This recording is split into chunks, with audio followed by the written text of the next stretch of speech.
Vous êtes à la tête de la CGT, on vous avait reçu dans Alert Libre il y a quelques semaines, vous nous aviez dit il est minuit moins le quart, là il est minuit moins 2, il y a une sorte d'urgence qui a saisi beaucoup de monde. Comment se positionne la CGT dans ce moment-là? Quel est le message essentiel que vous voulez faire passer?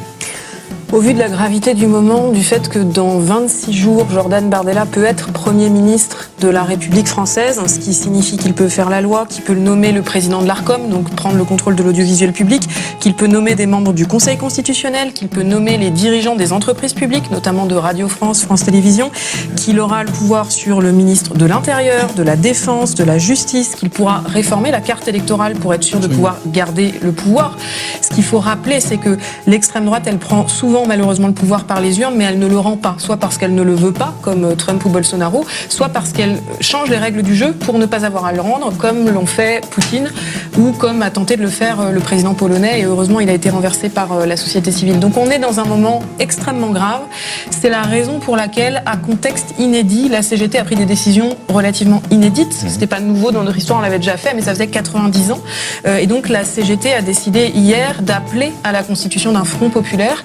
Pourquoi ?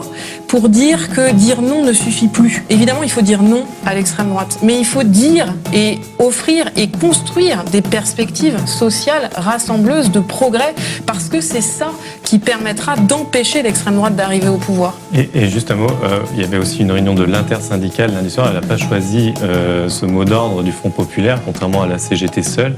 Est-ce que vous pouvez nous dire brièvement pourquoi? Est-ce que c'est quelque chose que vous regrettez, ou au fond, voilà, c'est la vie intersyndicale normale?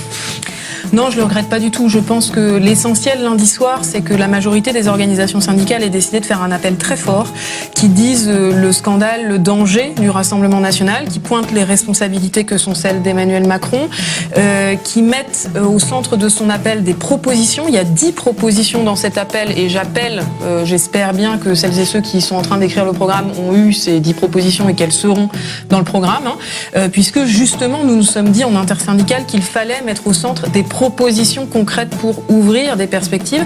Et cette intersyndicale lundi soir a aussi décidé d'appeler à de grandes manifestations tout le week-end.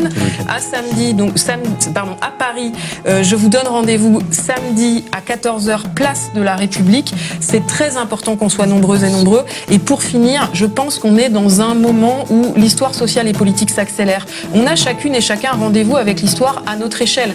Comme citoyennes et citoyens, ça veut dire s'inscrire sur les listes électorales. Bon, ça c'est trop tard, c'était hier soir, merci Macron.